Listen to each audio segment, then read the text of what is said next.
It's time for DJ Rocky's Secret Files.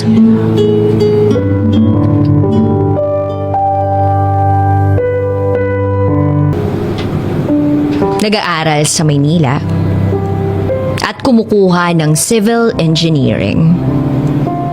Pero madalas umuuwi kami ng ate ko sa Pangasinan, na probinsya namin, para dalawin namin ang iba pa naming mga kamag-anak. Dahil nga ang aming mga magulang nasa Amerika. Mula pagkabata, 2 beses sa isang taon. Ganon umuwi ang mga magulang namin. Dahil na rin hindi nila maiwan ang family business namin noon sa Amerika. Nung nakilala ko si Gracie, nauso noon yung textmate, callmate. Hindi ko nalang babanggitin ang pangalan ng radio station. Hindi ko makakalimutan yung araw na yun. Sabado ng tanghali. Inaantay ko ang ate dahil namalengke siya kasama ang tita namin. At kasama ko sa bahay ang isa sa pinaka-close kong pinsan na itago natin sa pangalang Z.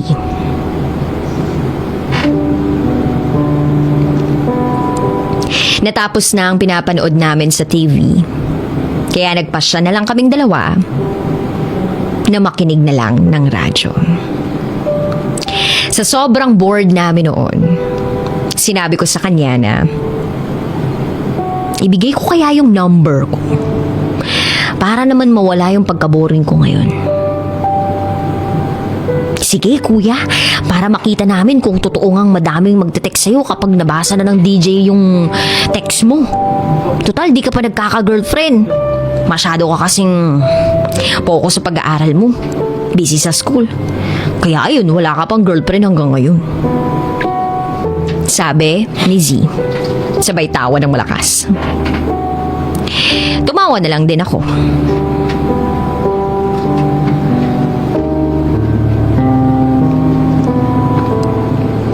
Aminado naman ako na never pa akong nagkaka-girlfriend noon. Kasi sobrang focus ko talaga sa pag-aaral ko. Kaya wala akong oras pagdating sa love life. Inantay na naming magsalita ang DJ. Hanggang sa nabasa niya yung text ko on air. Kasama ang aking number. At hindi ko ina-expect na ang daming magte-text sa akin. Hindi lang siguro 10 tao. Ang dami. Hindi ako makapag-reply agad-agad dahil sobrang dami ng dumadating na text. Sa inis ko, hinayaan ko na lang sila mag-text ng mag-text. At iniwan ko sa mesa yung cellphone ko. Nagpasya kami ng pinsan ko na kumain ng tanghalian. Kasi 1:00 na rin ng hapon, wala pa rin yung ate ko. Pagkatapos kumain, sabi ng Z, "Kuya, i-check mo na yung cellphone mo. Baka tumigil na sila sa kaka-text." Pagkuha ko ng cellphone ko, ang daming missed calls at ang daming text message. Binasa ko isa-isa. Ang iba, halos paulit-ulit.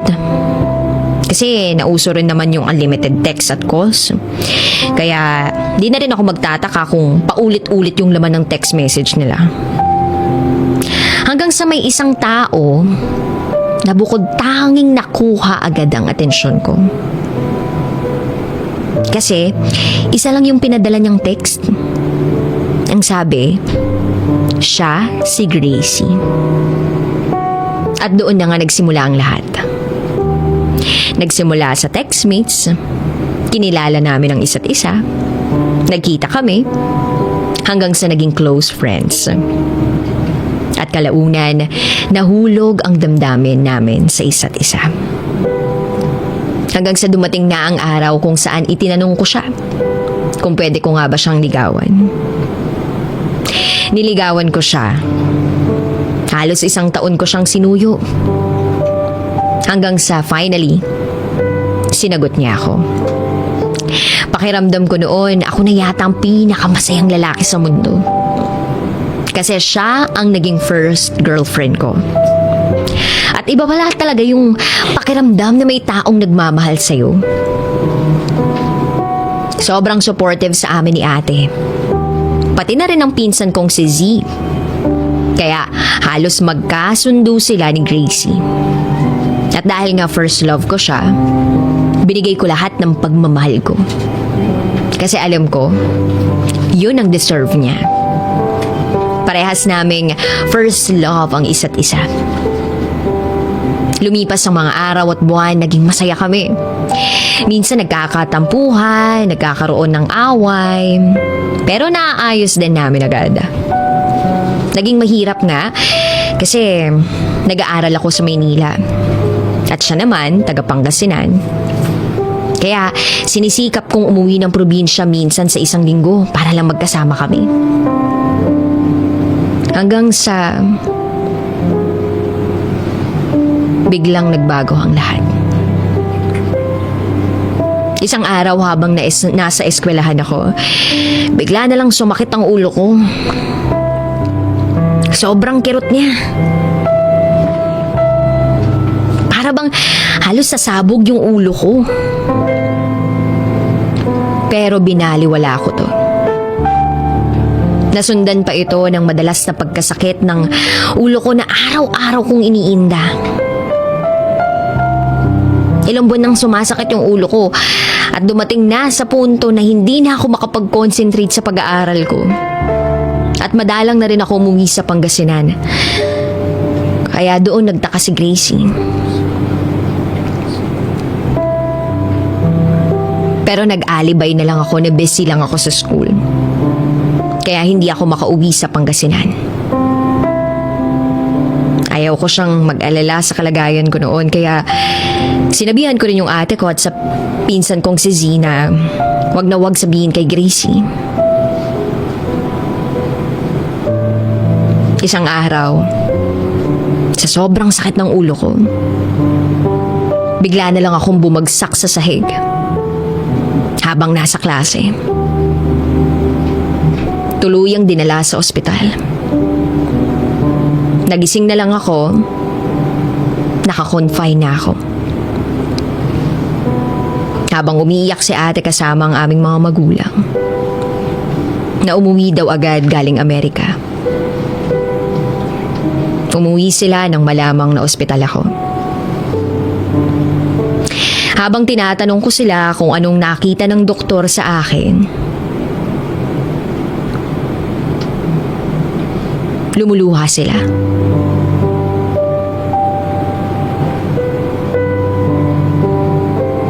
Hanggang sa may sumagot na lang na may brain tumor ako. Hindi ko alam kung anong mararamdaman ko ng mga oras na yon. At ang una kong nasa isip ay si Gracie. Sinabi din ng doktor na merong tendency na magkaroon ako ng temporary loss of memory. Dahil brain surgery ang gagawin sa akin. Kaya mas okay daw kung sa Amerika ako magpa-opera. Dahil doon mas advanced ang kagamitan nila.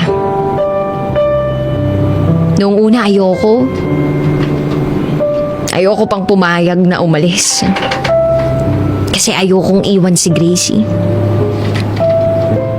Pero sa kabilang dako,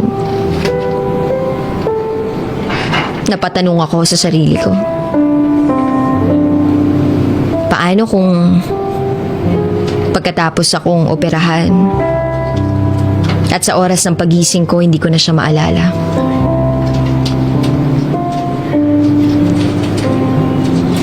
Bumagsak na lamang ang mga luha ko. Inalala ko ang mga masasayang memories namin ng pinakamamahal ko. Sinabihan ko si ate pati yung pinsan kong si Z na wag nilang i-entertain si Gracie kapag nagtanong siya kung bakit hindi na ako nagpaparamdam sa kanya. Masakit man pero nagpa siya akong hindi na lang sabihin sa kanya ang totoong dahilan. Bakit ko siya iniwan sa ere? Tumatawag na siya kay ate, nagpupumilit na kausapin ako. Kaya isang araw noon, nang magpamulit siya, kinuha ko yung cellphone at ako mismo ang kumausap sa kanya. Sinabi ko kay Gracie ay, pasensya na, pero ayoko na. May iba na ako.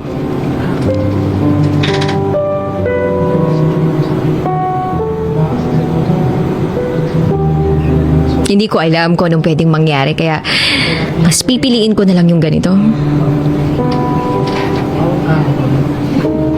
Mabuti na yung ganito kesa triple pa ang sakit na mararamdaman mo.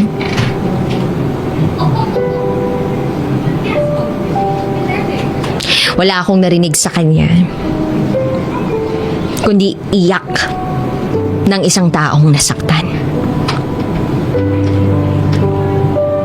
Sinabi ko na may iba na ako. Ako sa taong mahal na mahal ko. Alam ko, yun ang dapat gawin noon. Dahil kahit naman sabihin ko sa kanya ang totoong dahilan,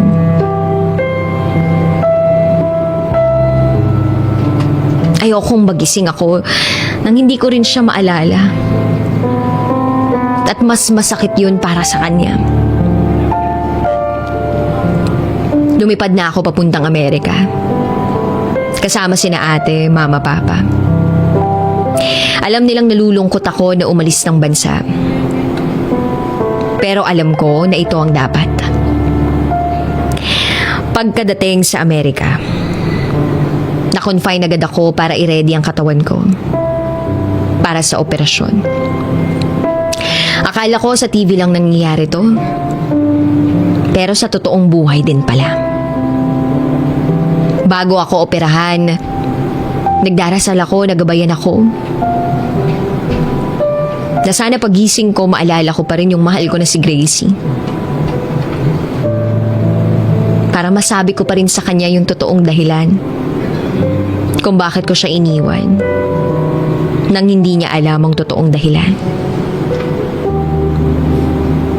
At sa awa ng Diyos, naging successful ang operation. Hindi nawala ang aking mga alaala. Sa Amerika na rin ako nag-therapy. 6 na buwan para tuluyan akong gumaling. Hanggang sa nagpasya ang aking mga magulang na pansamantala, manirahan muna ako doon para talaga ma-make sure nila na magaling na ako bago ako umuwi ng Pilipinas. Wala naman akong nagawa noon kundi sundin sila. Kasi para sa akin naman yun. Fast forward, dumating na nga ang araw na uuwi na kami ng Pilipinas. Iniisip ko na sana hindi pa uli ang lahat. Na maipaliwanag ko lahat kay Gracie. Pagdating namin ng Pilipinas, dumiretso agad kami ng Pangasinan. Siyempre, reunion muna. Relatives, kwento dito, kwento doon. Hanggang sa nagkwentuhan din kami ng pinsan kong si Z.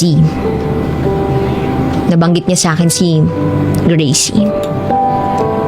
Sinabi niya sa akin na baka hindi ko raw magustuhan ang malaman ko.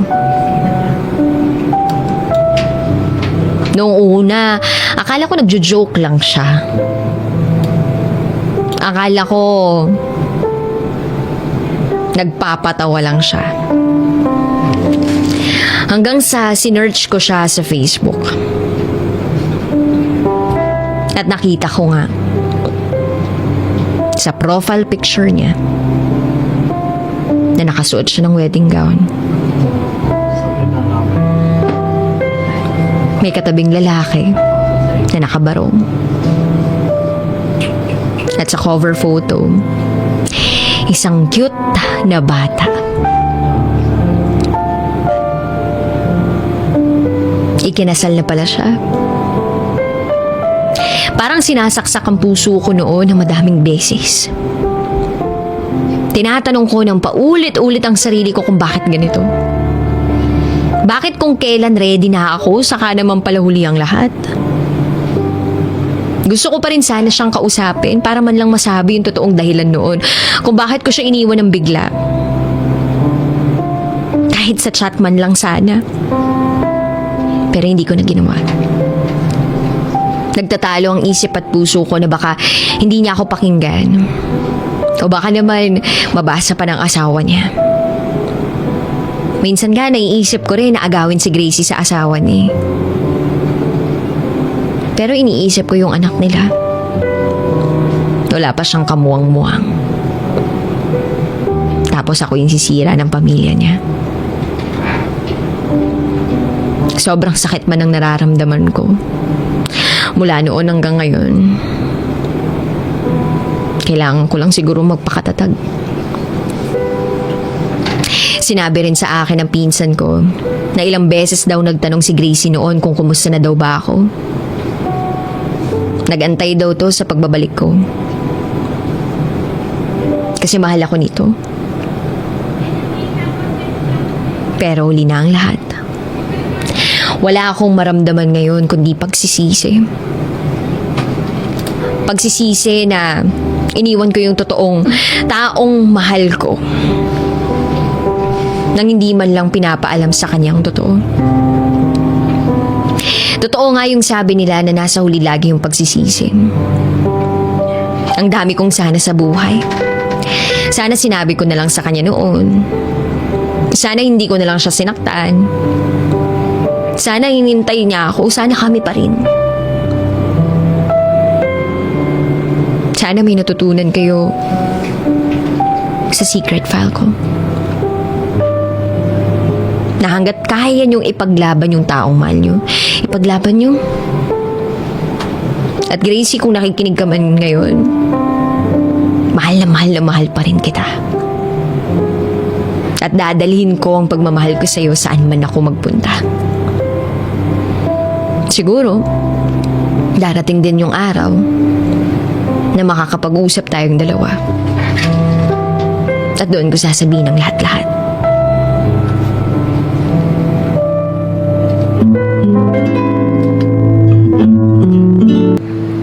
For DJ Rocky's Secret Files.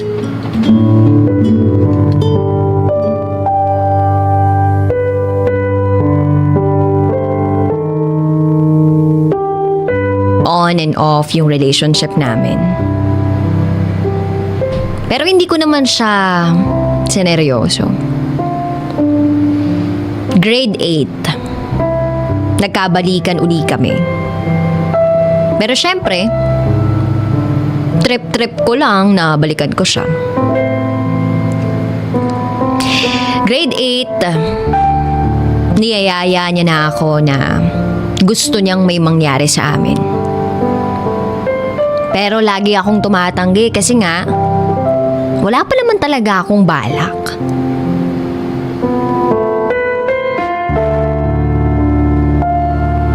Hanggang sa nag-break kami.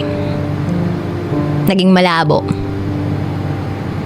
And then grade 10, nakikipagbalikan siya sa akin. Pero hindi ko siya binalikan kasi may ka-MU ako noon. Hanggang sa lumipas ang panahon, grade 11, nagkabalikan kami. Pero tulad ng dati, wala akong balak na seryosohin yun. So eto na nga. Pinapunta niya ako sa bahay nila mga 12 o'clock. Pero after lunch na ako pumunta. Total, tanghali naman. Kaya hindi ko naisip na magagawa niya sa akin yun. Tsaka alam ko, maraming tambay sa kanila. Tsaka malaki talaga yung tiwala ko sa kanya. Pero nang araw na yun, pinagmamadali niya akong pumunta sa kanila. Kasi wala daw tao sa kanila.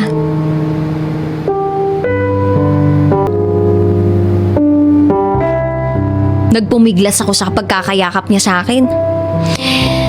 At tumanggi na ako sa kanya kasi alam ko na may mangyayaring hindi dapat mangyari. Sabi ko sa kanya, ayoko muna. Tumayo ako noon. Tapos, bigla niya akong hinila. Inihiga niya ako sa kama. Hawak niya ang dalawa kong kamay. At sabi niya, magtiwala ka sa akin, Kay. Wala akong laban doon kasi maliit lang akong tao tsaka ang payat-payat ko. Siya ang laki-laki niya.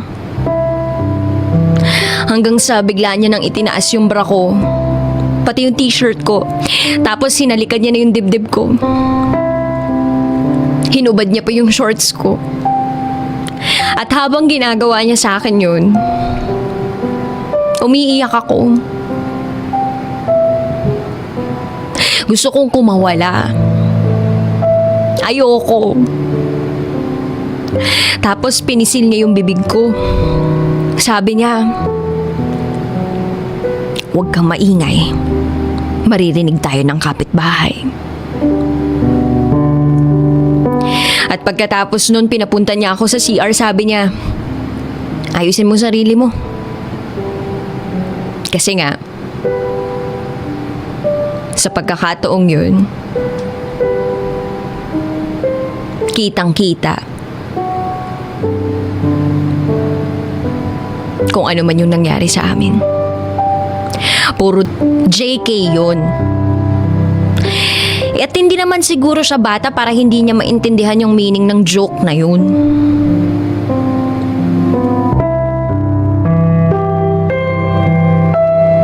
Hindi ko akalaing totohanin niya yun. Tumatanggi talaga ako kasi ayoko na talaga maulit yung nangyari. Oo, sabihin na natin ako yung nag-aya sa bahay namin, pero syempre joke ko nga lang yun. Kayang-kaya ko namang sabihin sa salita pero sa gawa mahirap yun. Basta nagpupumilit talaga siya. Text siya ng text sa akin. As in, sobrang pinilit niya ako. Tinatadtad niya ako ng chat. Mga 2 a.m. ata yun or 3 a.m. Nagdadalawang isip talaga ako noon kasi iniisip ko baka ipagkalat niya yung nangyari sa amin kapag hindi ako pumayag. Ayun yung nasa isip ko.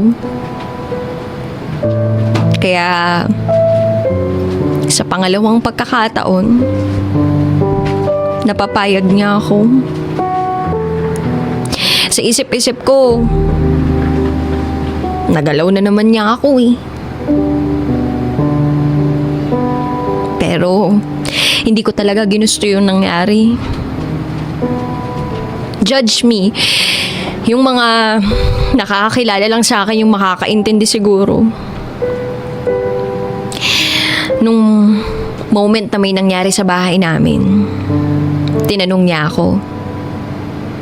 Sabi niya, masarap ba? Siyempre humindi ako noon kasi hindi naman talaga eh. Yung sa akin, ang sabi, ako daw yung nag-aaya sa boyfriend ko.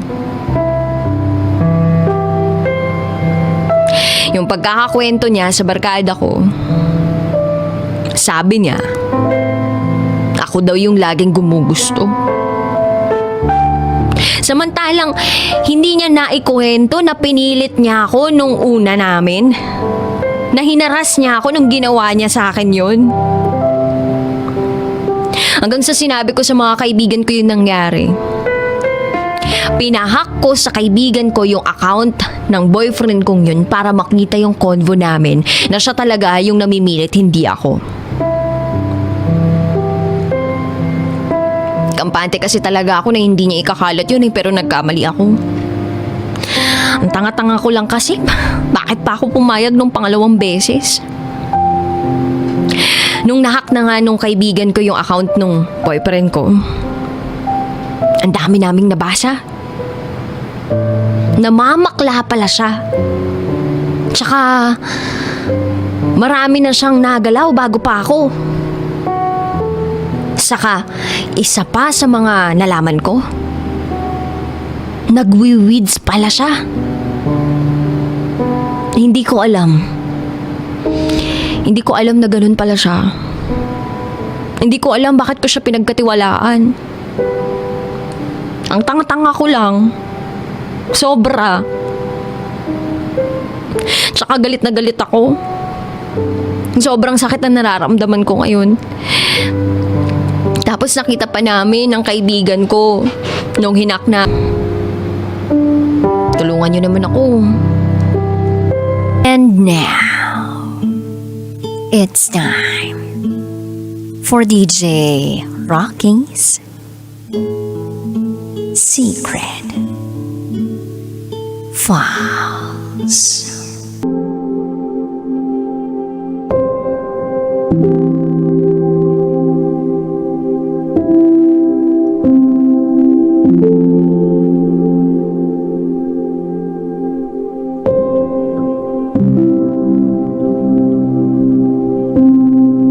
Hanggang ngayon, ang alam nila ay virgin pa ako. Pero ang totoo, hindi na.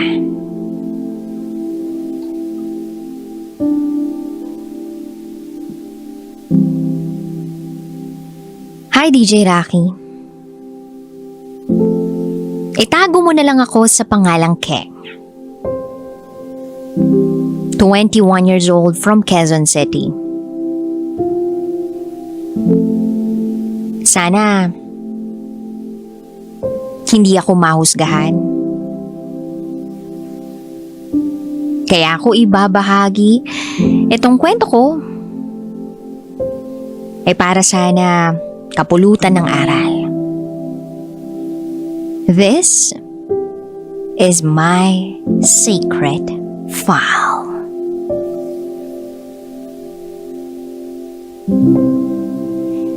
"17 years old ako nang may makilala akong lalaki na itago na lang natin sa pangalang John. Nang makilala ko siya, 19 years old na siya.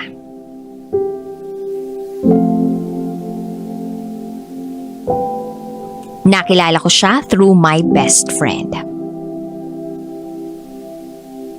Dati siyang classmate ni John. Same school din kami ni John nung araw na yun, kaya lagi ko rin na siyang nakikita tuwing kasama ko yung best friend ko. Nung una naman, wala akong pakialam sa kanya. Although, hindi maitatanggi, nagwapo siya. May tinatago ring talino, pero maloko. Kilala siya sa school dahil lagi siyang laman ng guidance. Ako, isa sa mga Girl Scouts. Maraming nagre-report sa kanya dahil sa kalokohan nila ng mga classmates niya.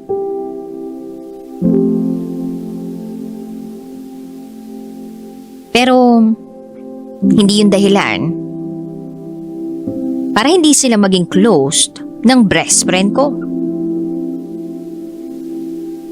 Itong si John, laging kasama ng best friend ko tuwing break time namin. Ultimo pagkain inihingi. Then araw-araw na kaming nagkikita. May time na nagkakasalubong kami ni John sa school kapag duty ako sa principal's office. Madalas ko silang sitahin dahil ang ingay nila. Naakala mo mga sigang tambay sa kanto. Nakuha pa ni John ang inis ko nung mga panahong yun. Dahil pati ako, hindi rin nakaiwas sa pang-aasar niya.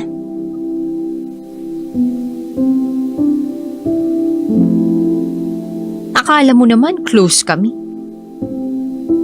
Pero aaminin ko, DJ Rocky, nang dahil sa pang-aasar sa akin ni John, parang natutuwa niya ako sa kanya. Parang hindi na lang basta galit at inis ang nararamdaman ko. May kasama ng kilig. But then, alam ko sa sarili ko at sinabi ko talaga sa sarili ko na hinding-hindi ako magkakagusto sa loko-lokong yun.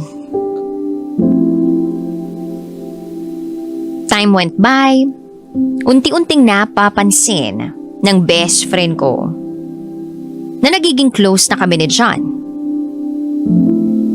Kaya ang nangyari, inaasar na tuloy ako ng best friend ko kay John. Valentine's Day, hinding-hindi ko makakalimutan.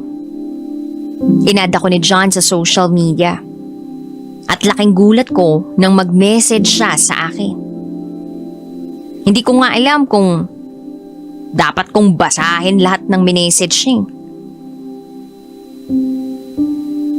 Pero dahil kahit papano, nagkakaroon naman na kami ng samahan, binuksan ko na lang yung mensahe niya. At ang tanong niya sa akin ay,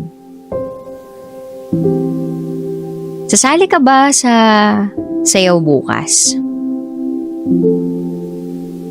Tinatanong sa akin ni John kung sasayaw raw ako. Hindi. Kaya sumagot ako ng, duty ako eh. Kaya hindi. Anong pake mo?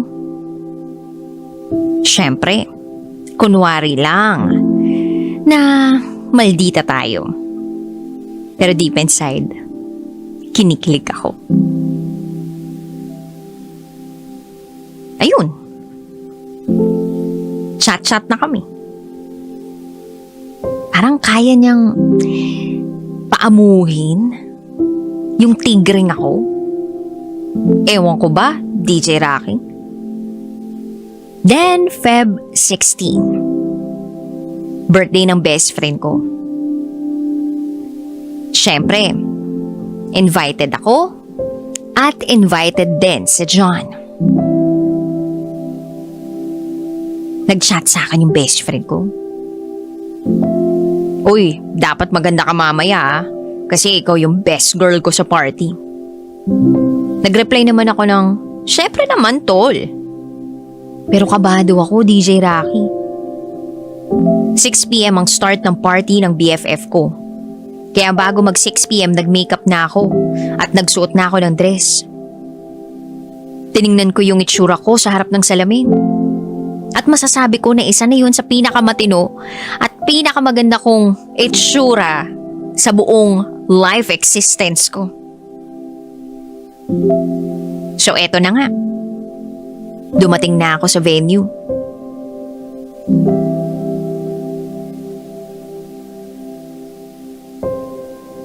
Medyo nahihiya pa ako. Pero pag pinagtinginan ako ng mga tao, and para bang nalock yung mga mata ko kay John. Pogi talaga si John. At sana magandahan siya sa akin. Maya-maya pa nilapitan niya na ako. Tapos inasar ako at sinabi sa akin, "Hoy pangit." Sumimangot ako. Pero deep inside, kinilig ako. Magkasama kami ni John. Kalagitnaan ng party, nakaramdam ako ng hilo. Naparami ako ng shot. Pumasok ako sa isang kwarto para magpahinga. Arkilado naman ang buong resort kaya kahit saan pwedeng matulog. Pagpasok ko sa kwarto, nakaramdam ako ng takot. Pero mas nangingibabaw yung pagkahilo ko. Kaya nag-cellphone ako doon sa loob ng kwarto kahit nahihilo ako. Nagsi-cellphone lang ako na nagsi-cellphone. Iniisip ko na baka makatulog din ako. Maya-maya pa, nakita ko na may message si John kaya inopen ko. Bigla na lang akong nagising sa pagkakahilo ko nung mabasa ko ang chat niya. Tinatanong niya ako kung nasaan daw ako. Gusto raw niya akong makausap. Nag-reply ako. Sinabi ko kung ano yung room number ko. Maya-maya pa nakarinig na ako ng katok. Bumukas na ang pinto. 1 a.m. na yon. Nagkwentuhan muna kami. Kinumusta niya rin ako. Tapos nagkwento siya ng mga kung ano-anong kalokohan niya.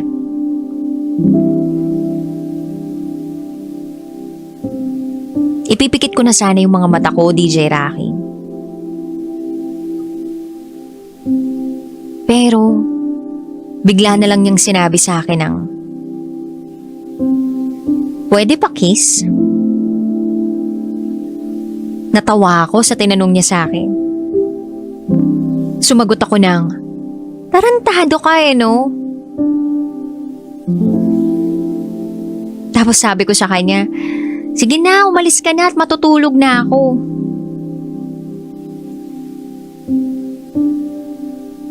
Pero,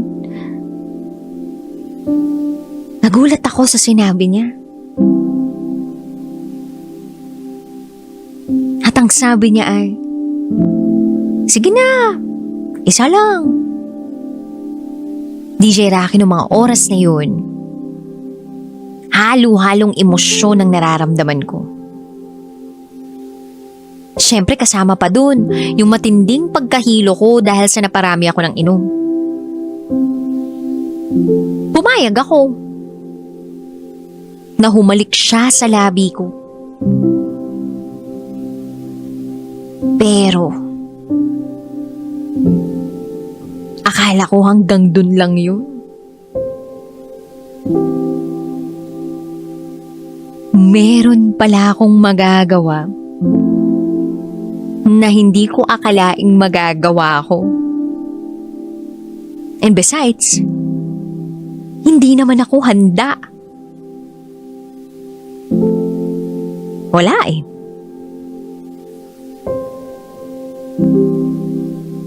Damang-dama ko yung excitement, yung kaba, yung kilig. Kaya wala na akong nagawa. Akala ko hanggang dun lang yun. Bumitaw na ako at umastang ayokong mangyari ang gusto niya. Pero mapilit siya at sinabing, "Niwala ka, walang makakaalam nito."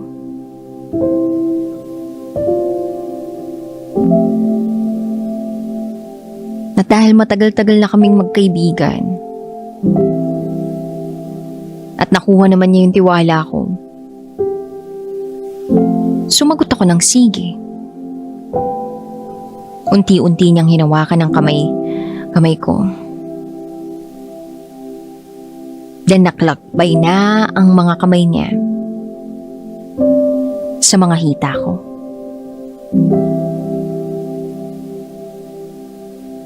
Pabilis ng pabilis ang ginawa niya.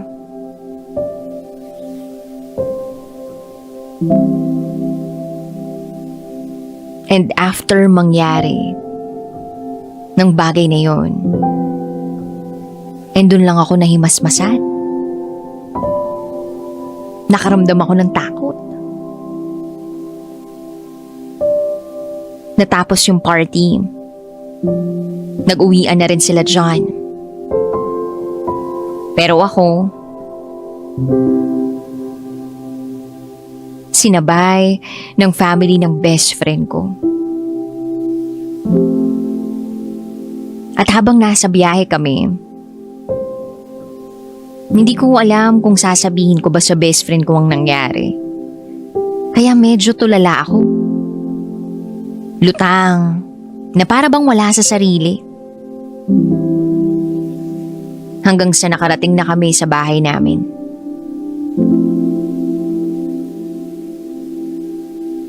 Nagdaan ang araw. Wala kaming chat ni John sa isa't isa. Naisip ko na baka nahihiya din siya tulad ko. Then the following day, nag-message si John. Bumati siya ng good morning. Tinanong niya ako kung kumusta ako. Sabi ko okay lang ako. Kahit na gustong sumigaw ng isip at puso ko na naguguluhan pa rin ako. Na nagigilty ako. Kasi bakit ko nagawa yun? Bakit namin nagawa yun? Maya-maya pa nag-message uli si John. Nangihingi ng sorry.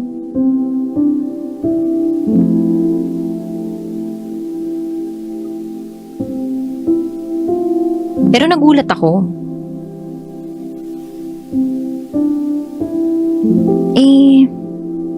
Bakit siya nangingi ng sorry? Wala man lang siyang sinabing explanation dun sa sorry niya? Wala man lang siyang nabanggit na nagawa niya?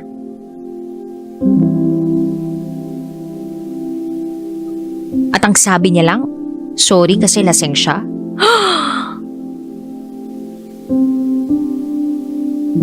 Yun yung kadalasang naririnig ng mga babae. Kapag merong lalaking gumalaw sa kanila. Kaya dumagdag sa isipin ko kung ginusto rin kaya ni John ang nangyari sa amin o baka dahil lasing lang din siya. Mabaliw-baliw ako kaiisip. Kaya nag-reply ako kay John at sabi ko, okay lang, sana sa atin na lang yun nangyari. Medyo matagal na bago niya nakita yung message ko. Then dumating ang Lunes. Makikita ko uli si John. Kinalma ko ang sarili ko. Then nakita ko si John at ang mga kaklase niya. Ewan ko ba sa sarili ko kung bakit ako nakakaramdam ng hiya? Pati takot. Na baka ano ang sabihin ni John sa akin, na baka pagsabi ni John ang nangyari sa amin sa party. Pero nagulat ako nung lumapit sa akin si John, binati niya ako ng nakangiti. Agad din ako nag-hello sa kanya. At doon ko napagtanto sa sarili ko na mahal ko na pala si John.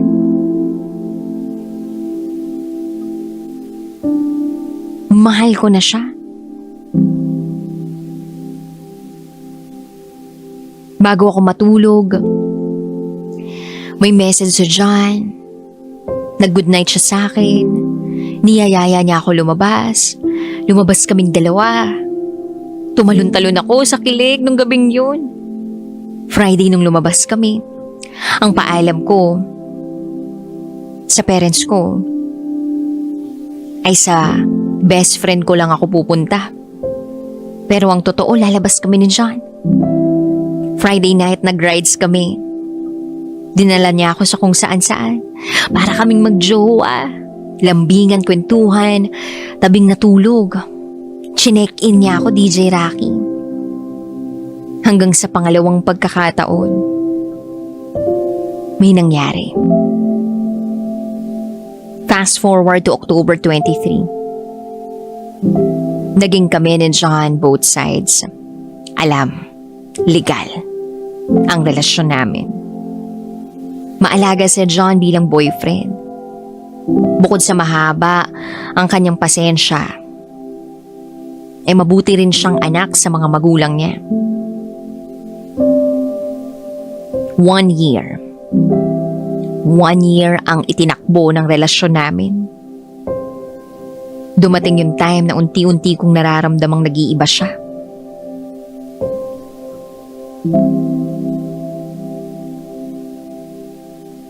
Tinanong ko siya kung ako pa rin ba o may iba na siya. At ang sagot niya sa akin, itigil na namin ang lahat. Unahin ko na lang daw yung pag-aaral. Babalikan niya raw ako pag okay na. Nangako siya sa akin, DJ Rocky, na wala siyang ibang mamahalin habang nag-aaral kaming dalawa. Nagdesisyon akong pumayag sa gusto niya dahil totoo naman na dahil sa relasyon namin, medyo nalilihis kami ng focus. Nawawalan kami ng focus. Kasi lagi kaming laman ng rides. Nag-hotel kami. Kaya kahit masakit sa akin, tinanggap ko yun. Up until now, close kami ni John. At ako pa rin ang girlfriend niya. Or should I say, acting girlfriend niya. Sa ngayon, ang alam ng mga taong nakapaligid sa amin ay virgin pa ako. Na puro pag-aaral lang ang inaatupag ko. Pero ang totoo, hindi na. Sa mura kong edad, naisuko ko ang sarili ko sa taong mahal ko. Sana balang araw ay maging kami na ni John. Sa tamang pagkakataon, sa tamang sitwasyon, at sa tamang oras. Sana hindi magbago ang pangako niya. Sana matupad niya yun. At itutuloy ko ang buhay ko. Umaasa na lahat ng yun ay mangyayari. Hanggang dito na lang po, DJ Rocky. Muli, ako si Keng. At ito, ang aking secret file. It's time for DJ Rocky's Secret Files with Jello.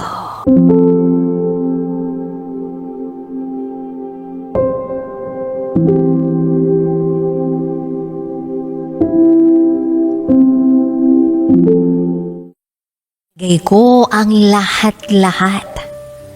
Pero pinagpalit pa rin niya ako.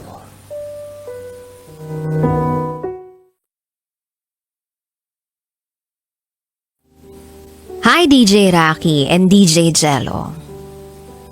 I've been a fan ng programa ninyo. And I love listening to your stories. Gustong-gusto ko sana i-share ang storya ko. Itago nyo na lang ako sa pangalang Nabi.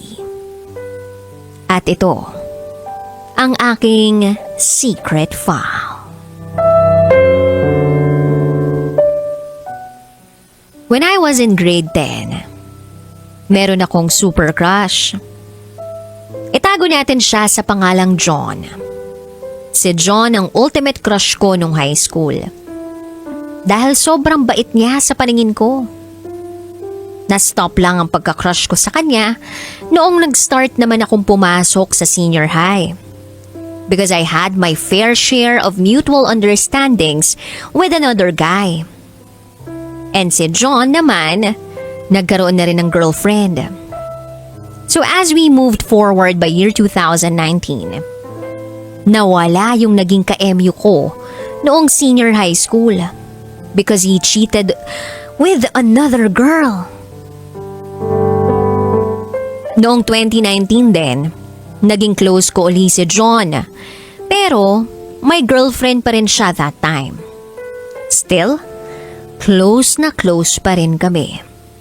At komportable kami to the point na nami-misunderstood na kami ng girlfriend niya. But for some time, naghiwalay sila dahil nag-cheat yung girlfriend niya with her ex. Kaya for revenge, nakipag-cheat din si John sa ibang babae. But just to be clear, hindi po ako ang rason na naging breakup nila. Fast forward to year 2020. Close pa rin kami ni John. Noong nagka-pandemya, I was staying sa house ng BFF ko dahil sa quarantine. At pinsan ni John itong BFF kong to. In short, naging malapit kami lalo due to the pandemic. Kung saan hindi ako makauwi sa amin dahil wala akong quarantine pass. Eventually, tinanong niya ako if pwede raw bang maging kami. Binigyan ko siya ng chance at naging kami for about 2 months. Nakipag-break siya sa akin dahil ang gusto niya raw ay yung parang mag-asawa na ang turingan. Yung tipong kahit hindi mag-usap okay lang. And then after that, nagkakausap pa rin kami. And I changed my way for him para magustuhan niya ako. Because that time I thought na ako ang may mali sa relationship namin. Then year 2021, we decided na magbalikan. Kasi we were okay naman. Sinubukan namin for the second time. And we lasted for 7 months. Yung relasyon namin was so okay because nag-adjust ako sa everything na gusto niya. To the point na hindi ko naisip na masyado na akong maraming binibigay from myself to him. That I'm already losing myself in the process. Pagkatapos ng breakup namin, sobrang devastated ako. I was in 4th year college, graduating student finishing my thesis.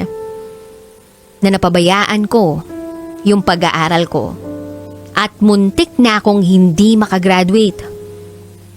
Working student din kasi ako that time dahil hindi ako financially stable at hindi kayang suportahan ng parents ko ang pag-aaral ko. During that time, wala akong mapagsabihan about sa mga nangyayari sa buhay ko, DJ Rocky and DJ Jello.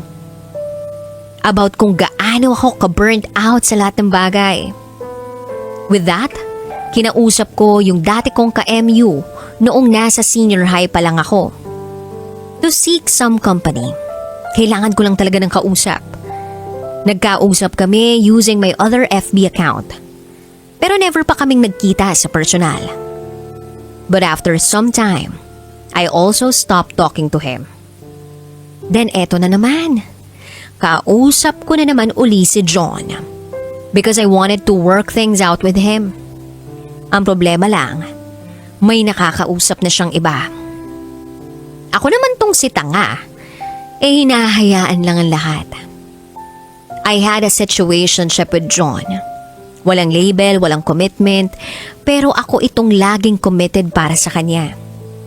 Iniisip na ibabalik niya rin sa akin yung klase ng commitment na ibinibigay ko sa kanya. During this time, ginagamit niya ako however he wanted. Opo, DJ Rocky at DJ Jello, however he wanted. He even used me as an excuse to go to this other girl. Like magpapaalam siya sa parents niya na sa akin pupunta. Pero dun talaga siya pupunta sa other girl niya. We had sex and all the pleasure that we wanted. Actually, okay naman kami. Lalo na sa family niya. Kasi they think of me as their own. By September of 2022, hindi na kinausap ni John yung other girl niya.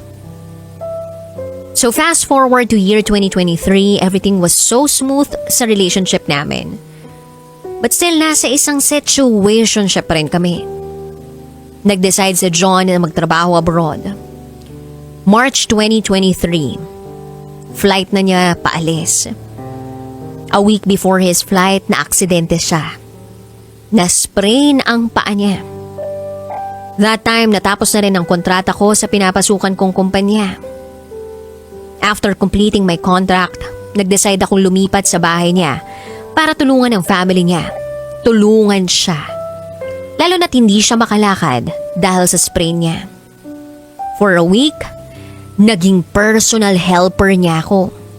Minamasahe ko ang paa niya, pinaiinom ko siya ng gamot, ipinaghahanda ng pagkain, and I did all those things because I love him that much.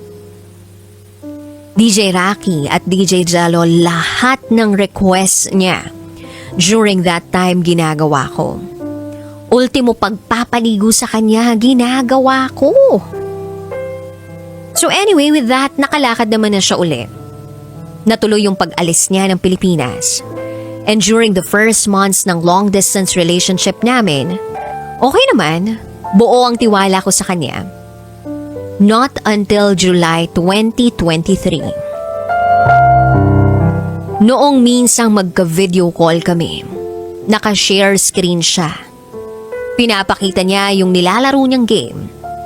At habang naglalaro siya, parang nakalimutan niya na i-on yung do not disturb na feature sa phone niya. Kaya may tumatawag na isang phone number sa WhatsApp account niya. At yung number na yun ay galing sa Pilipinas. I treated it as a joke. Kasi lagi niya akong pinagbibintangan na may ibang nakakausap sa ibang social media platform. Not knowing na siya pala itong may ibang kausap. That was July 23, 2023, on a Sunday afternoon. Pero yung instinct ko, DJ Rocky at DJ Jello, hindi ako pinatatahimik. Kaya noong gabi ng July 23, noong nakausap ko uli siya, nagtanong ako kung sino yung tumawag sa kanya. I had no idea na yun pala ang simula ng malaking pagbabago sa relasyon namin ni John. Ayaw umamin ni John. Pero napilit ko siyang mag-share screen kung ano ang laman ng WhatsApp niya. At dun ko nalaman na nakakausap pa rin niya si ate girl na akala ko ay hindi na niya nakakausap since September 2022. Magkausap na pala uli sila. April 2023 pa lang. Hanggang sa nalaman ko by July. DJ Rocky at DJ Jello, I felt so betrayed. Kasi I gave my all to John. Tinanggap ko yung bare minimum na treatment mula sa kanya. And in return, eto lang din pala mapapala ako from him. Betrayal and trust issues. At dito ko na nasabi na it felt so real. Na hindi ko napansin na may iba palang babae. As in, I was caught off guard. Like sa isipan ko, paano niya pa nagawa yun kung yung buong stay niya abroad, palagi niya akong nakakausap. Tuwing papasok na siya, maski paglabas niya sa work. How was he able to do all of those things? Kaya pala hindi niya maibigay sa akin yung assurance na hiningi ko from him bago siya umalis ng Pilipinas. Kasi 1 month right after he left the country, magkausap na rin pala sila nung babae. Nag-flashback sa akin lahat ng mga kagaguhang ginawa niya at lahat ng red flags na pinakita niya, na lahat pinalampas ko lang. Nag-flashback sa akin yung April 2023 na halos 1 linggo niya akong hindi kinakausap dahil sa issue na akala ko buntis ako kasi hindi pa ako dinaratnan. Bago siya umalis, may nangyari pa nun sa amin at nung hindi ako dinatnan, akala ko buntis ako. Sobrang galit na galit ako nung nalaman kong niloloko niya ako. Kasi all this time akala ko okay at smooth sailing kami. I gave my all to him. Na wala na akong tinira. Wala akong tinira para sa sarili ko. Sobrang daming tanong ko sa sarili ko. Sobrang dami ko nararamdaman to the point na minumura ko siya habang kausap ko siya. Kasi hindi ko matanggap yung ginawa niya sa akin. Doon ko nakita yung side ko na kine-question ko lahat ng ginawa niya. Sinumbat ko lahat kahit hindi ako ganun klaseng tao.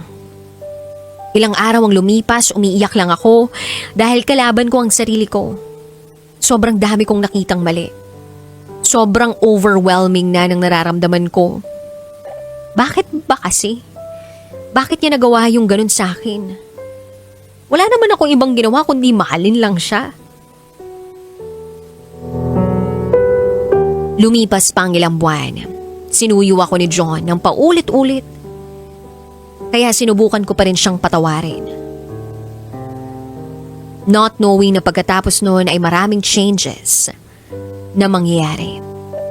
Naging toxic ako at paranoid. Nagpatong-patong ang trust issues dahil sa nangyari. Nawalan ako ng peace of mind. Lahat ino-overthink ko na. Then one day, in November 2023, nag-uusap kami. Bigla niya akong natanong. Ako pa rin ba? Dati DJ Rocky at DJ Jello kapag tinatanong niya ako ng ganyang klaseng tanong, agad-agad akong sumasagot ng yes.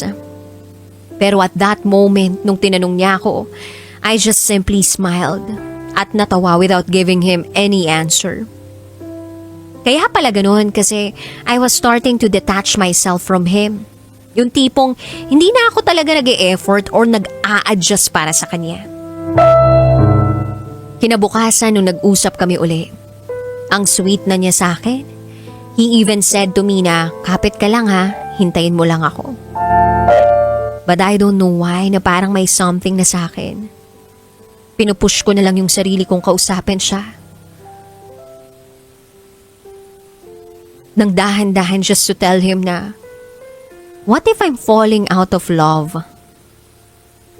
And from that one statement, he eventually just let go of me. Pagkatapos nun, ang daming realizations ang tumama sa akin. He was just waiting for me to stop para makawala sa akin. Gusto niya pala na ako yung mag-first move na tapusin ang lahat. Pero, it did not stop there. From time to time, tinatawagan niya ako. I always try na hindi sagutin yung mga tawag niya. Binibigay ko lang sa kanya yung treatment na deserve niya. I took my time pero aminado ako na ini-stalk ko pa rin yung accounts niya. Hanggang sa publicly in-announce niyang may bago na siyang girlfriend. From that moment, binlock ko siya sa lahat ng social media accounts ko. Na-feel ko na unfair yung treatment na ganun. Publicly niyang in-announce yung relasyon niya with his new girl samantalang kami, never niyang ginawa sa akin yun. I cried because I was there. I was the only one who loved him deeply. But John never did that to me. Never niya akong pinost. Walang nakakaalam na naging kami aside sa mga kamag-anak namin. So I started to move on. Mag-focus sa career ko. Natulungan ako ng SB19 to cope up with the pain from this heartbreak. Naging busy ako sa ibang bagay. Nangako ako sa sarili ko na I will never settle again with that kind of relationship that I had with John. Never again. And fast forward to this year, nag-decide akong i-unblock si John. Napatawad ko naman na siya sa lahat. I treated this as a closure for myself. Para mapalaya ko yung sarili ko from all the hatred na kinikimkim ko towards him. Because at some point, we were more than strangers. Hanggang sa nitong March 2025, nag-friend request siya sa akin. Na-shock ako kasi never kong inimagine na mag-friend request siya. So ang ginawa ko, I ignored his friend request. And I decided not to associate myself again with someone na may history na ng pananakit sa akin. Believe it or not, ako lang pala yung nagpaganda sa naging relasyon namin dati. Like sobrang gwapo niya sa paningin ko and everything. Pero after kong makapag-move forward, I just realized how dirty and bullshit he treated me before. Right now, DJ Rocky and DJ Jello, I am doing great with my life. Pursuing my career and still healing from everything. Nagpapasalamat ako kasi nakawala na ako sa sitwasyon na dapat pala matagal ko nang inalisan. It took me 4 years to realize that he was draining my energy. Our chapter was long finished and I already chose to close it. Masaya na ako sa buhay ko ngayon.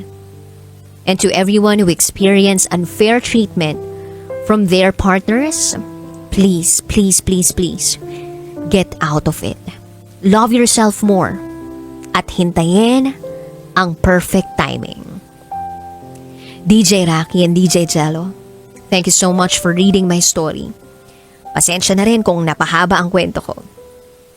Hanggang dito na lang. Muli, ako si Nabi.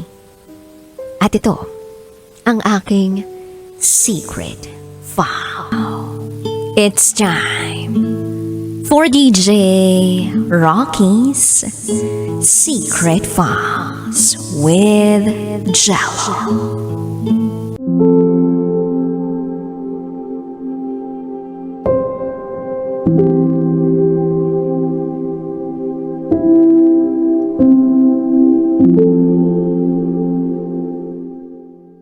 Dahil kay Lola, naramdaman ko ang tunay na pagmamahal.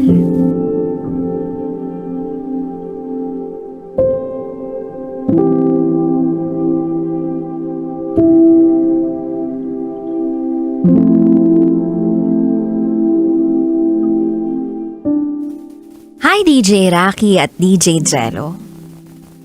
Gusto ko lang sanang ibahagi ang short story na ito na kwento ng buhay ko. Ito yung hinding-hindi ko malilimutan sa buong buhay ko. Hindi ko talaga hilig mag-share ng kwento ko lalo na sa radyo. Pero kahit papaano, gumagaan kasi ang loob ko eh. Kaya eto, itago nyo na lang ako sa pangalang Sofia, 20 years old. At ito, ang aking secret file. 6 na taong gulang pa lang ako. Si Lola na, ang aking nanay, tatay, at kaibigan. Siya ang nag-alaga sa akin habang wala sina mama at papa. Tuwing umaga, madalas niya akong lambingin para mag-breakfast. Sasabihin niya sa akin, "Inday Sofia, bangon na. May tsampurado na tayo." Sasagot ako sa kanya kahit nakatalukbong pa ako ng kumot. "Lola, antok pa ako." Tapos sasagot siya, "Ay nako, kung hindi ka kakain, paano ka lalaki niyan?" Tapos hahaplusin niya yung buko. Simpleng pagkain lang ang almusal namin. Pero sa piling niya, para bang bongga ang lahat. Yung tipong wala na akong ibang kailangang hanapin pa. Tapos pag sa gabi naman, Bago ako matulog, bubulungan niya ako. Inday, matulog ka na. Nandito lang si Lola. At sa tinig niyang yun, nakakatulog na ako ng payapa at mahimbing. DJ Rocky at DJ Jello. Dahil kay Lola, naranasan ko at naintindihan ko kung ano nga ba ang kahulugan ng tunay na pagmamahal. Kahit ang bata-bata ko pa. Fast forward to year 2016. Habang lumalaki ako, nakikita ko kung paano pilit inaawat ni Lola ang mga away ni na Mama at Papa. Sigaw ni Papa, "Hindi ka marunong makisama!"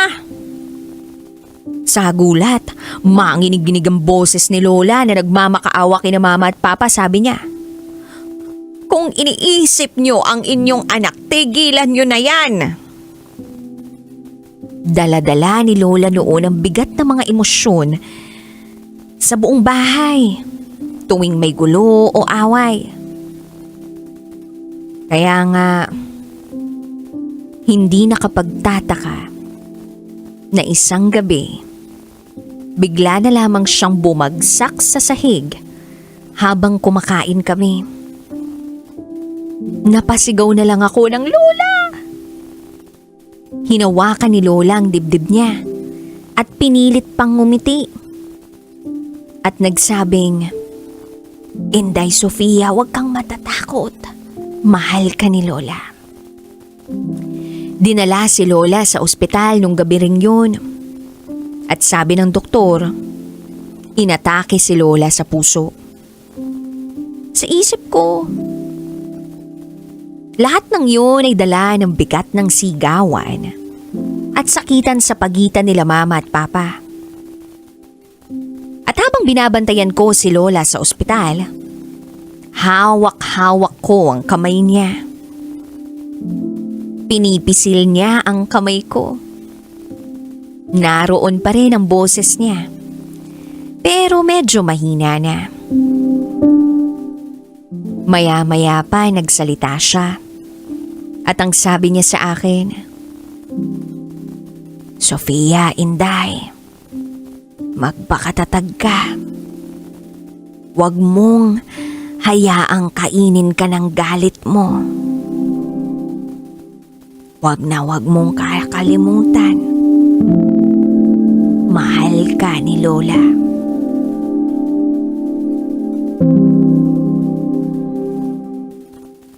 Hindi ko na napigilan ang sarili ko. Bumuhos na ang luha mula sa mga mata ko. At nanginginig akong sumagot kay Lola ng, "La naman, huwag naman akong iwan, please."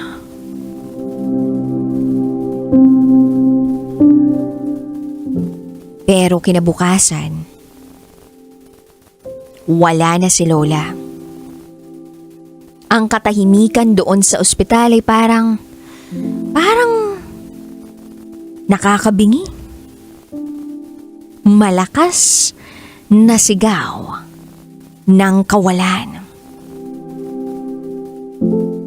Ang taong tanging umiintindi at nagmamahal ng buo sa akin ay tuluyan ng kinuha ng may kapal. At hindi ko alam kung paano ako uusad nang wala na siya.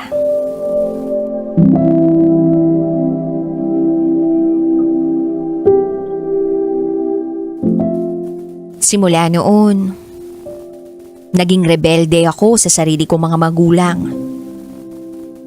Kasi pakiramdam ko, sila ang dapat sisihin sa maagang pagkamatay ni Lola. Kung hindi lang sana sila laging nag-aaway noon, baka buhay pa si Lola. Kaya natuto akong makipagbarkada, magsinungaling, lumabas ng bahay ng palihim at sumagot ng pabalang. Aminado naman ako na nasasaktan ko ang kalooban ng mga magulang ko. Pero masama ang loob ko eh. And then, one night, may narinig akong isang tinig. Isang tinig na para bang bumulong sa akin. At etong tinig na to ang biglang nagpabuhos ng mga luha mula sa mga mata ko. Narinig ko ang tinig ni Lola. Sabi niya, "Inday, huwag mong hayaang kainin ka ng galit."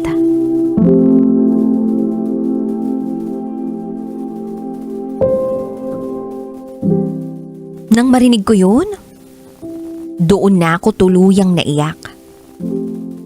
Kasi alam kong kahit anong gawin ko, hindi yun gugustuhin ni Lola para sa akin. Ayaw ni Lola na tuluyan akong maging isang masamang anak.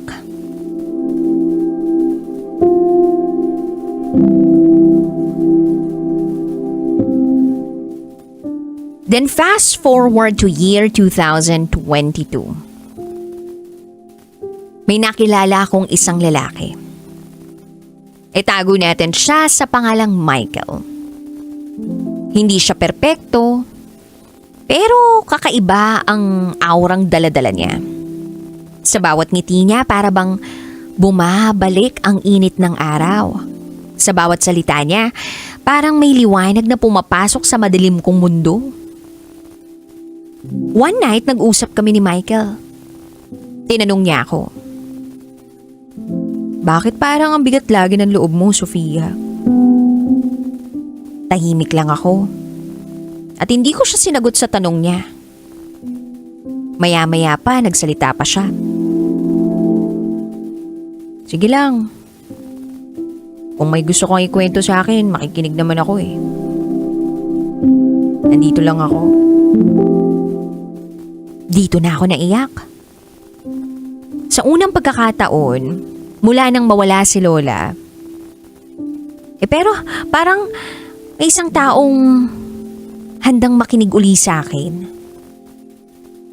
Isang taong nagtanong sa akin kung kumusta ako, kung bakit parang ang bigat lagi ng loob ko. Yung bang napansin kung ano yung nararamdaman kong bigat. Ito yung taong pakiramdam ko magtatanong at makikinig ng walang kahit anong panghuhusga. Simula noon, nakaramdam ako ng unti-unting pagbabago.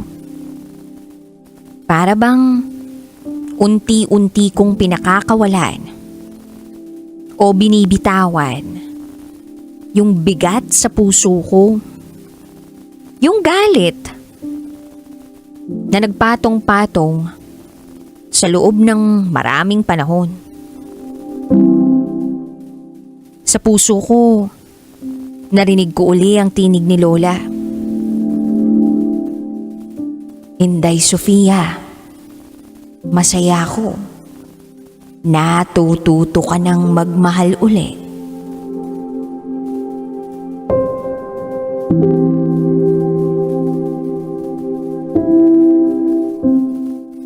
Pagkatapos kong makilala si Michael,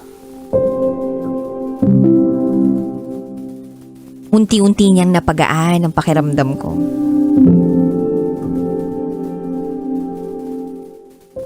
Kapag nag-uusap kami at nagbibitaw siya ng joke, parang bumabalik yung init ng araw na matagal nang nawala simula noong pumanaw si Lola.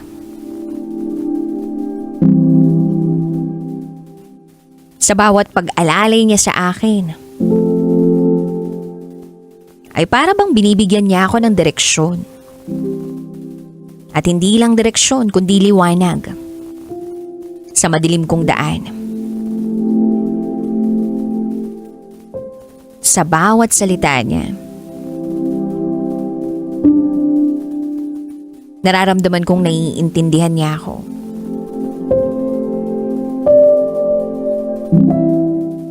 Dan isang gabi, habang naglalakad kami ni Michael sa park,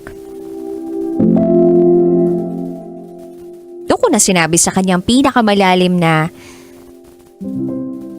iniingatan kong dala-dala, na nagpapasakit ng kalooban ko. Namimiss ko si Lola eh. Siya lang kasi ang nakakaintindi sa akin. Siya lang yung meron ako noon. Pero ngayon nagpapasalamat ako na may dumating na lalaki para sa akin. Para mabago ako. Mahalin ako ng totoo. Kagaya ng lola ko. Niyakap ako ni Michael ng sobrang higpit. At sinabi niya sa akin na hindi siya aalis sa tabi ko.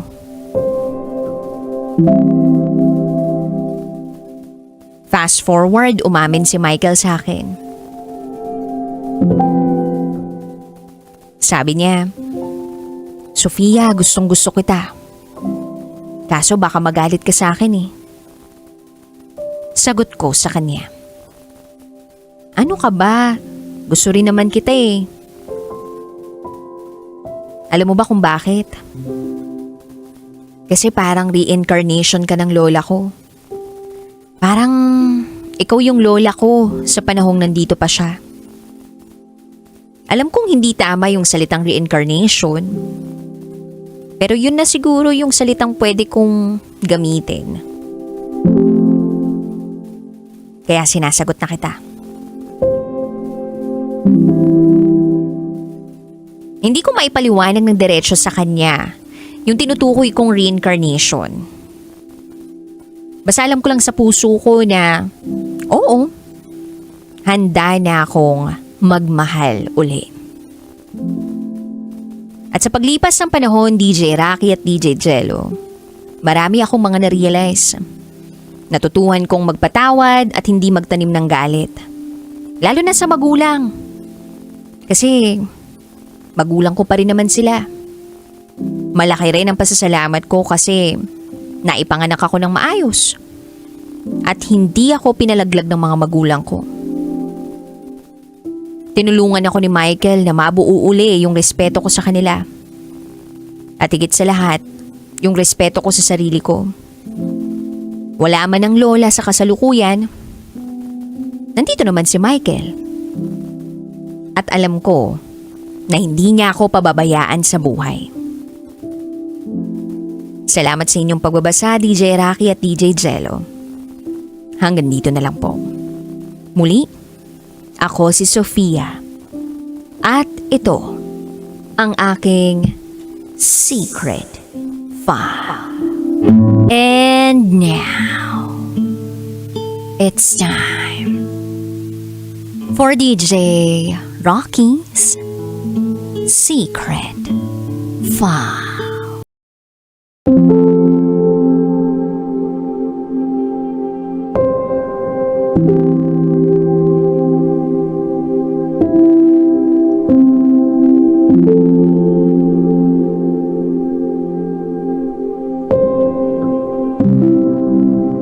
Gusto kong balikan ang ex kong may pamilya na dahil alam kong hindi na siya masaya.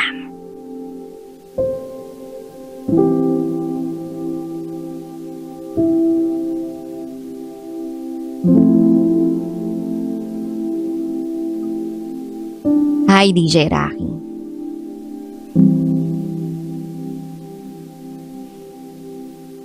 Sumulat ako kasi last night habang nasa isang bar kami sa Italy, nag-shore leave kasi kami ng mga kabaro ko. Yung Pinoy restaurant na napuntahan namin, saktong nakikinig sa programa mo via YouTube. July 31 dito. At yung pinlay niya na episode mo ay yung July 30 na posted tungkol sa secret file sender na si Bella.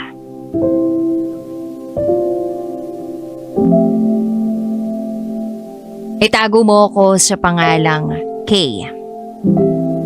Short for Keisler. Isa akong seaman. 29 years old. At aaminin ko, ako yung ex ni Bella.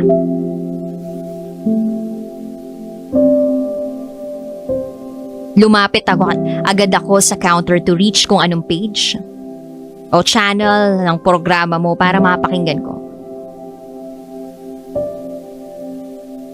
At doon ko na nga napakinggan ang secret file ni Bella. Tinapos ko yung kwento at galit na galit ako sa kung anong kinahantungan ni Bella. Then nakita ko yung mga comment. Hindi naman deserve ni Belle na sabihan ng malandi o ano pa man. And that is the reason why I am writing this letter. Para ikwento ko ang side ko at ang kwento kung bakit kami humantong sa ganitong sitwasyon. I met Belle in college. She was still in college.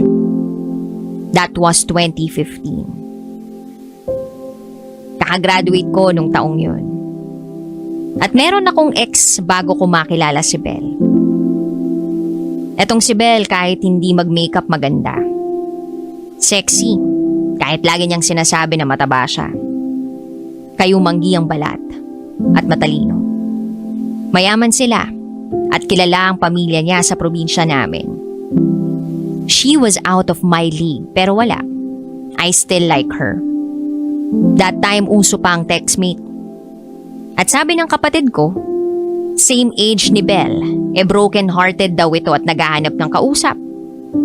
Natawa nga ako sa sinabi ng kapatid ko kasi broken-hearted siya pero naghahanap ng kausap. Sira ba siya? Pero mas sira siguro ako dahil hiningi ko naman sa kapatid ko ang number niya para ma-text si Belle. Hi, sabi ko. Pero ilang oras nang lumipas, wala naman akong reply na natatanggap. I tried calling her number pero hindi naman sumasagot. I stalked her Facebook account. Online, sakto. Kaya ang ginawa ko, chinat ko. Hi, sabi ng kapatid ko, naghahanap ka raw ng kausap. Kumusta ka?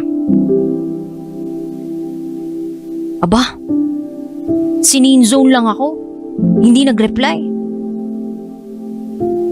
Tinanong ko ang kapatid ko kung naghahanap ba talaga ng kausap tong si Belle. At tumawa ng malakas ang kapatid ko sa mga oras na yon. Kuya, tinext mo talaga?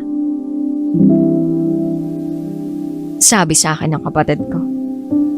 At dun ko na-realize na na-good time lang ako ng kapatid ko. Well, wala na akong magagawa. Na-text at na-chat ko na. So pinagpatuloy ko. Hanggang sa ikatlong araw. Dun lang nag-reply si Belle.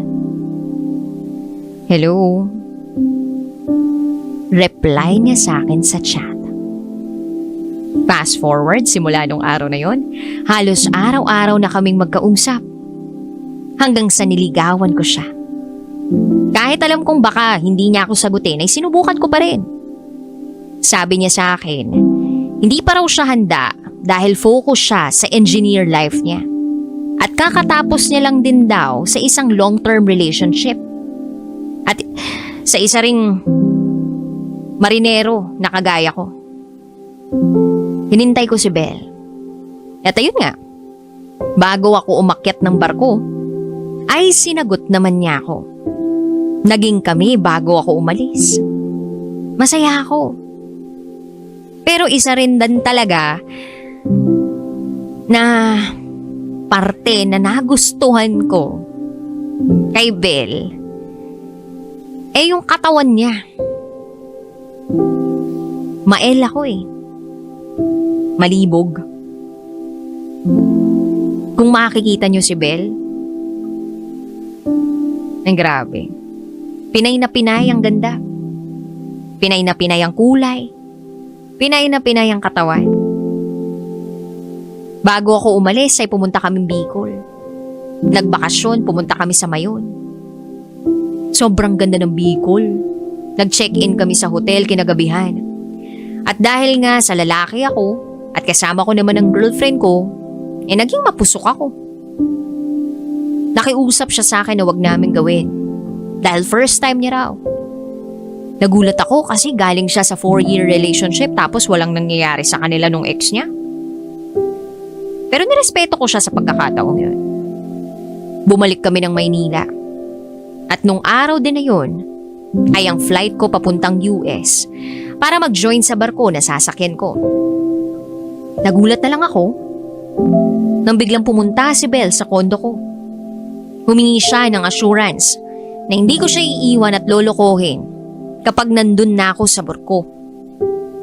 Hindi ko alam kung anong assurance ang ibibigay ko sa kanya pero tapat at totoo naman ako sa relasyon na meron kami. Binigay ko sa kanya ang ATM ko at SIM card ko dahil hindi ko naman yun magagamit sa barko. Binigay ko ang Facebook password ko. Kahit nga yung spare na cellphone ko iniwan ko rin sa kanya. Pero hindi niya naman lahat yun kinuha. Kinuha niya pero binigay niya ito kinabukasan sa kapatid kong si Melay. 10 hours na lang, aalis na ako. Nasa kondo lang kami. Tumayo si Bel at pumunta sa kusina para magluto. Hinalikan at pinaupo ko siya sa bar counter ng kondo. Wala siyang nagawa. Hindi na rin siya makaalis sa pagkakayakap ko sa katawan niya. Hanggang sa lumalim ng lumalim ang halik naming dalawa. At natagpuan ko na lang ang kamay ko na tinatanggal ang suot-suot niya.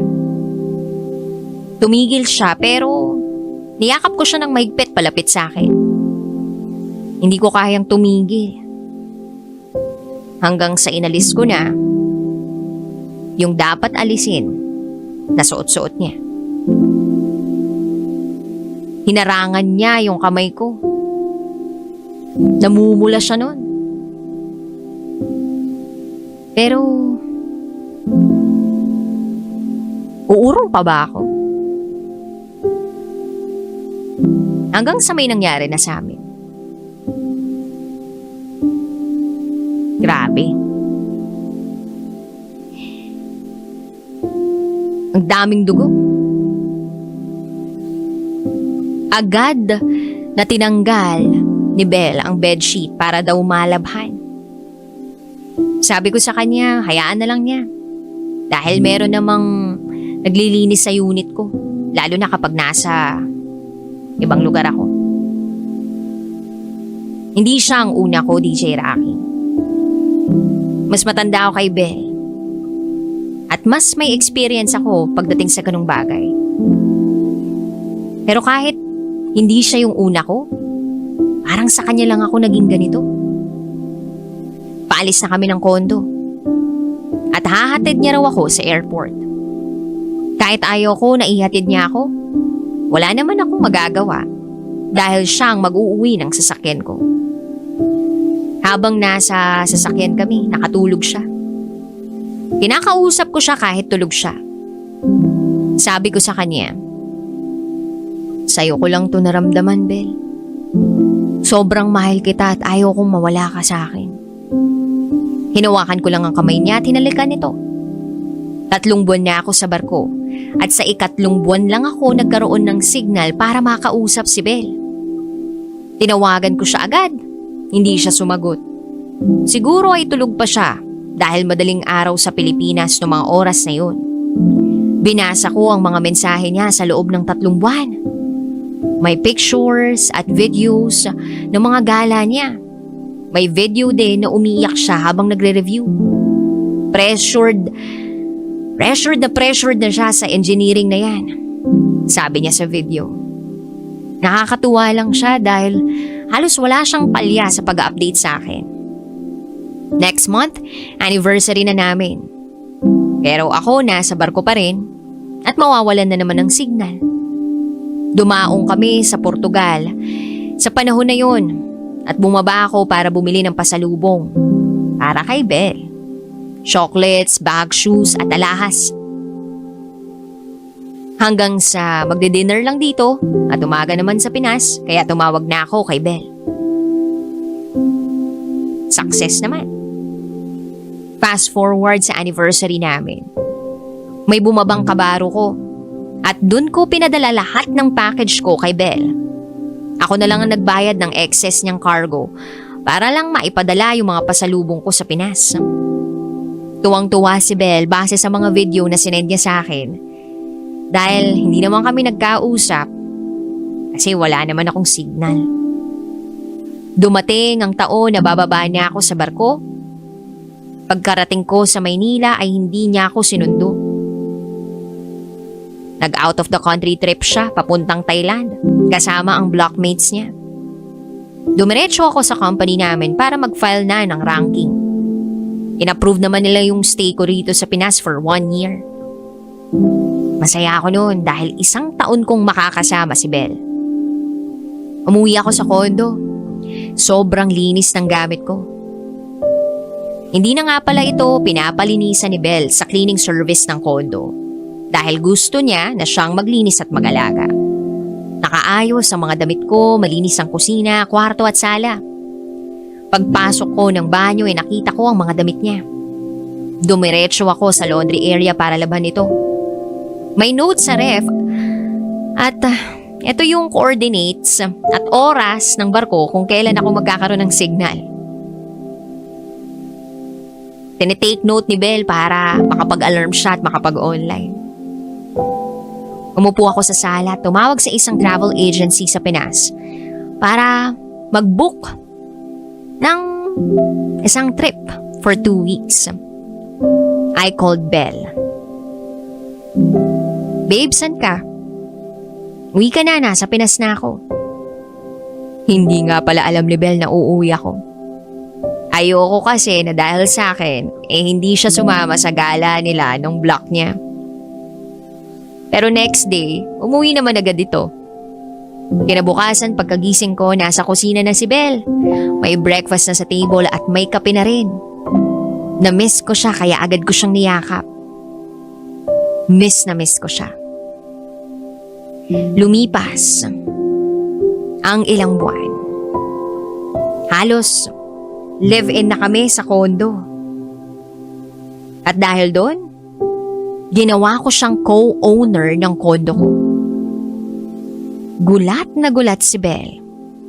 Hindi niya tinanggap dahil may kondo rin naman siya pero wala na rin naman siyang magagawa. At dumating na kami sa punto na nagkaroon na ako ng kasalanan. Bumalik ako sa Manila that time. Nag-training para sa susunod kong pagsakay. Uminom kami sa bar kasama ang ibang mga kabaro ko. Hindi ko alam, nakasama pala doon ang ex ko. Small world. Yung kabaro ko ay kasama ng ex ko sa tirahan. DJ Rocky. Hindi ko ginusto. Pero dahil siguro sa impluwensya ng alak, may nangyari sa amin ng ex ko. Naalaman ni Belle ang nangyari. 2 weeks niya akong hindi kinausap.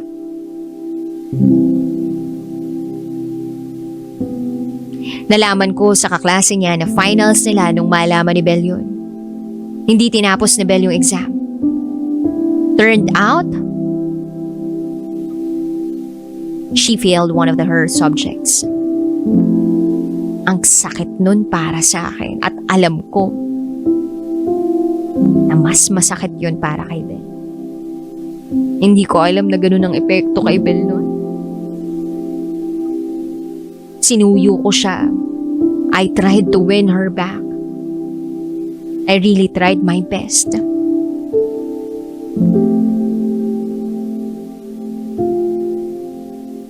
Akala ko, patatawarin niya na ako ng tuluyan. At akala ko, sa pagpapatawad niyang yun sa akin, magiging okay na ang relasyon namin.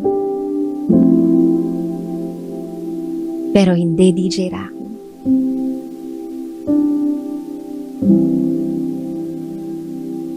May nangyaring hindi ko akalaing mangyayari sa amin. Sinuyo ko siya. Sinamahan ko siya na mag-transfer sa isang public school dahil nagkaroon siya ng failed grade. Hindi niya sinabi sa magulang niya. Pero sinabi ko kila tita, kaya hindi na siya nakapag-transfer. Nagstay siya sa university nila. And I feel so sorry dahil kasalanan ko. At nung time na sinusuyo ko si Belle, ewan ko ba pero dalang-dala ako sa landi ng ex ko eh. O should I say, nadadala ako sa landi ng ex ko. Pero nung moment na pinatawad ako ni Belle, tinigil ko na kung anong meron sa amin ng ex ko. Lahat ng kalokohan ko nalaman niya eh. Trauma ang inabot niya sa akin. Then, on our second anniversary, may signs na buntis si Belle. She skipped her morning class. Masama ang pakiramdam niya. Kinailangan ko pa na sunduin siya dahil hindi na niya kayang mag-drive. Hindi niya kayang tumayo. Never siyang nag-PT. Pero calendar kasi ang period niya. And she missed 1 straight month. Hanggang sa nag-decide kami na sabihin sa pamilya ko. Take note hindi pa siya nag-PT pero sinabi na namin agad sa pamilya ko. Dinala ko siya sa bahay namin. Andun sila mama. I started talking. And I told them na buntis si Belle. Magpapakasal kami pagkatapos ng mga anak. They agreed. Actually, nagplana kami noon na pumunta sa probinsya ni Belle to ask her parents blessing. But after a week, nirush namin si Belle sa hospital kasi nahimatay siya. Doon din namin nalaman na hindi siya buntis. She was sick, over-fatigue, stressed, dehydrated. At yung sugar level niya was down. Kaya siguro hindi pa siya dinaratnan.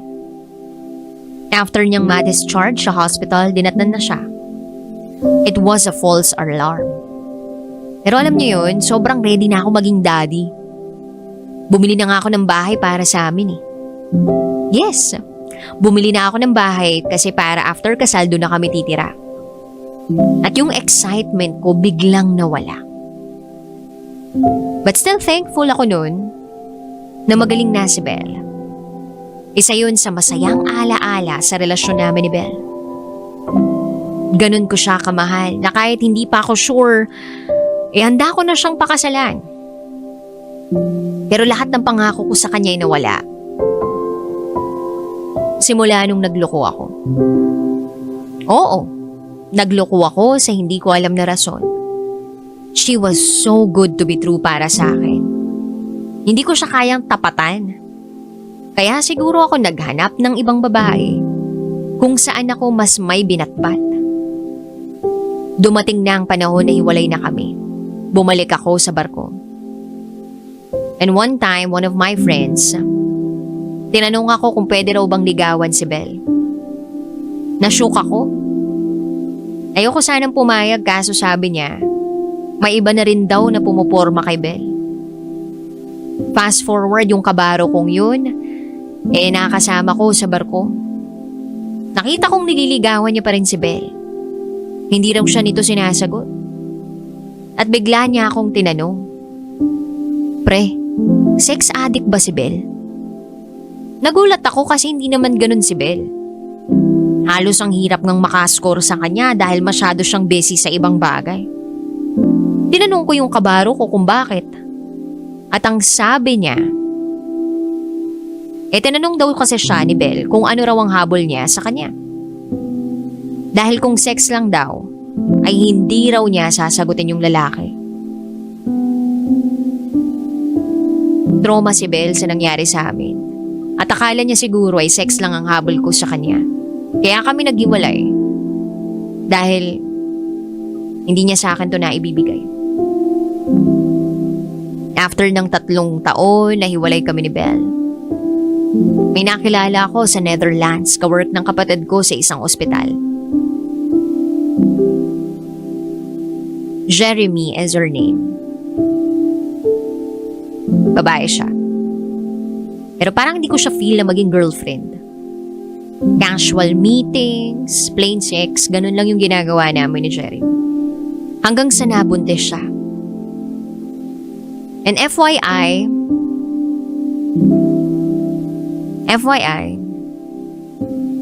doon sa nabanggit ni Belle, doon sa secret file niya, ako yung ama.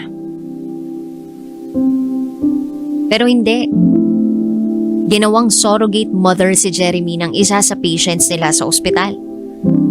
At yun din yung panahon na nakipag-split na ako sa kung anong meron kami ni Jeremy. Pero nagmakaawa siya sa akin. Gusto niya na kahit hanggang mga anak lang daw siya, nasa tabi ko siya. Para naman daw may mag-aalaga sa kanya. Para may maayos yung baby. So pumayag ako. Umuwi kami ng Pilipinas. Hanggang sa 6 months na siya,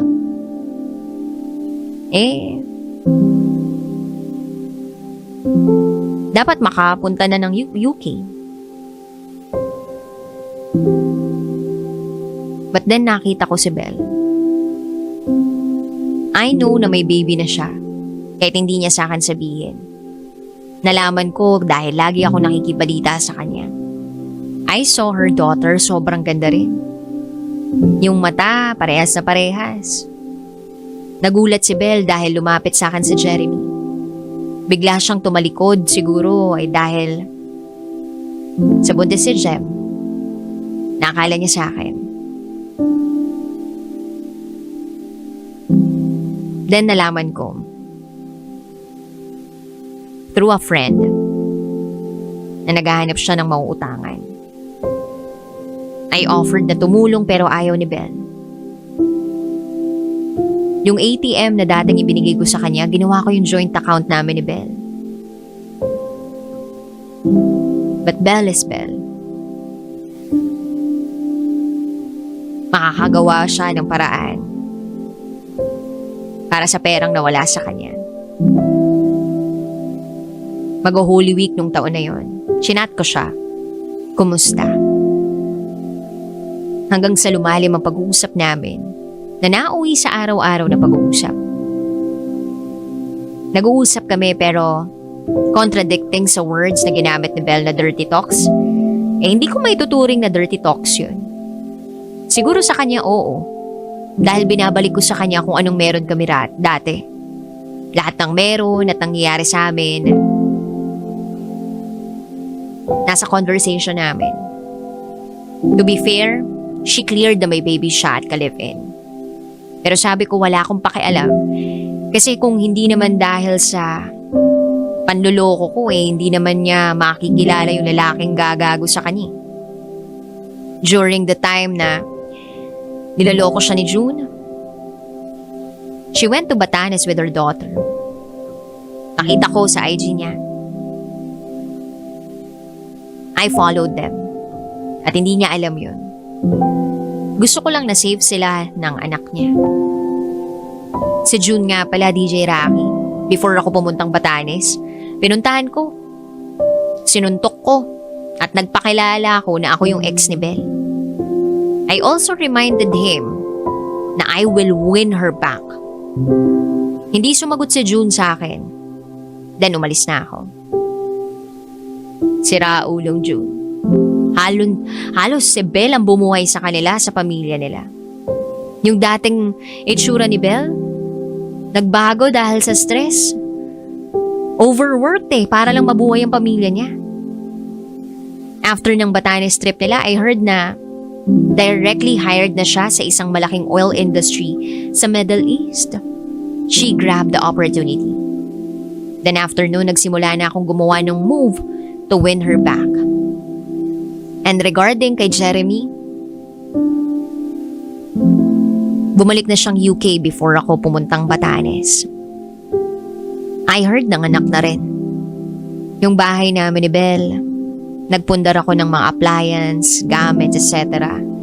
Gusto ko nang buuin yung bahay na pangarap ni Belle. Siya ang nag-design ng bahay na yun.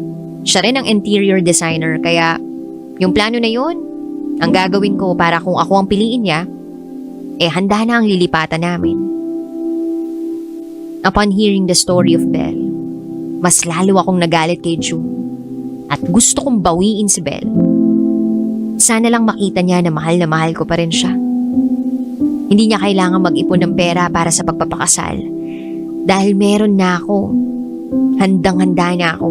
May bahay na rin para sa amin ang anak niya. I planned everything. Pero hindi na niya ako kinakausap dahil sabi niya, mali raw. Kasi may pamilya kami pareho. Ang hindi niya alam, hindi naman sa akin yung baby. Siya yung gusto kong makasama uli. Sa ngayon, nasa Roma ako. Pinaplano kong sa UAE magstay sa susunod na buwan. Doon ako magbabakasyon. Tama ba yung gagawin ko?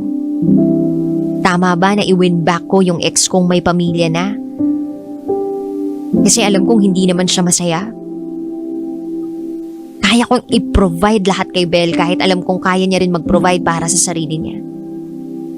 Mahal ko pa rin siya, DJ Rocky. Mahal na mahal. At mamahalin ko sila ng anak niya kung ako ang pipiliin niya. Hanggang dito na lang po, DJ Rocky. Susulatan kita ulit kapag may update na sa amin ni Belle next month. Muli, ako si Keisler. At ito ang aking secret file.